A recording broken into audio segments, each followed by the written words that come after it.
Yeah. Ready? Yeah. Show us. Da, da, da, da, da, da, da. Meow. This is my tattoo that I had done, and it says that as that Alzheimer's can kiss my arse.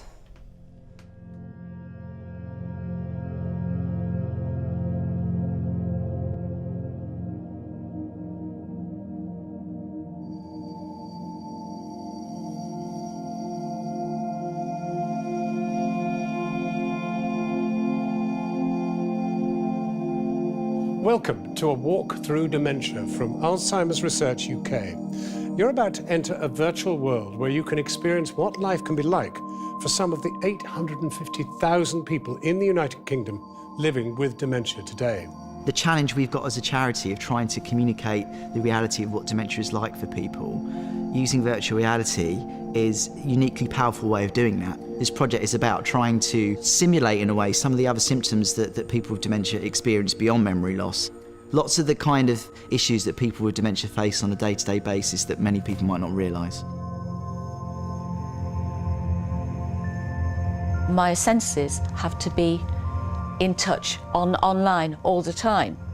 I could get very disorientated very quickly if things go out of the usual pattern. I've got good eyesight as well.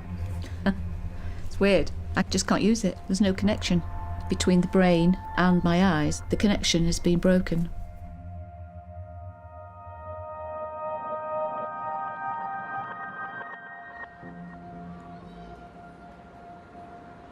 If you say to someone Alzheimer's, they'll always mention an older person. Yeah. You know, my mum's got it, my nan's got it. But it's hard for Vicky to sort of see that, knowing that there is younger people out there with it.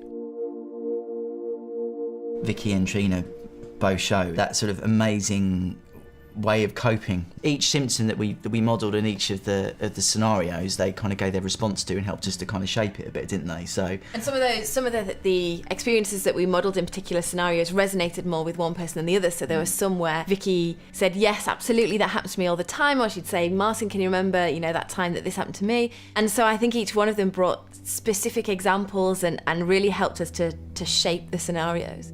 Trina was having trouble with visual matters and losing numbers and telephone numbers in particular. The symptoms are consistent with you having had a stroke. And that was the diagnosis for 2 or more years. When we got the diagnosis of PCA, the feeling I had was, oh, that makes more sense. This fits a lot better with what I see on a day-to-day basis.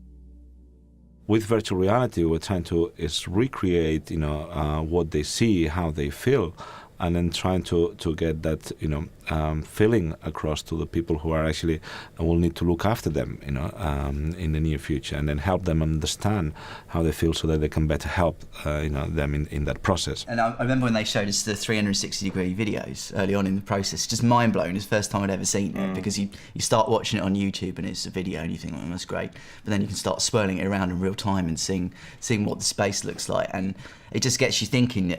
You can put the viewer right in the middle of the experience. The thing about virtual reality is obviously you can view it in say YouTube 360, but actually you need the vehicle, a vehicle that's ready available to many people to actually get the full immersive experience with. The headset itself is here, very, very easy to actually use, and the phone literally pops into the vice like that. And then we have our viewing experience. I think increasing and enriching public understanding of dementia is critical, because fundamentally it's an issue that faces all of us. We know that through research we've been able to beat other diseases and make huge progress for people affected by other diseases, and we should be able to do the same for people with Alzheimer's disease and other forms of dementia, but understanding is a really important first step in that.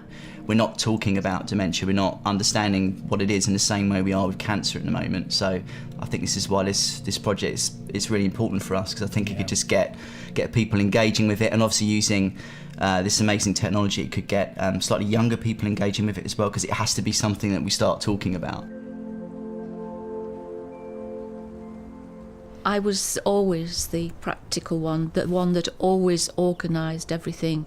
it slowly slipped away. And I found at times that meant that being the person who organised, you're suddenly being the person who is organised. And that's quite difficult. I think that happens with everybody eventually, but it's hard. It's not easy.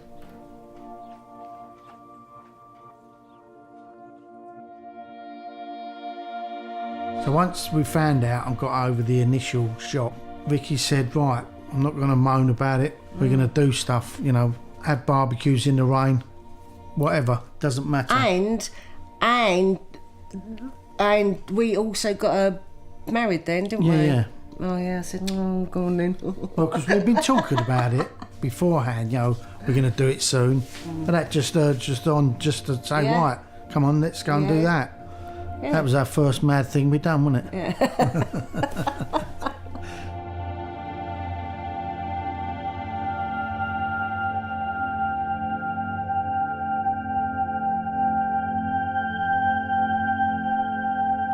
Friends, Romans and countrymen, lend me your ears. Ye come to bury Caesar, not to praise him. The evil that men do lives after them.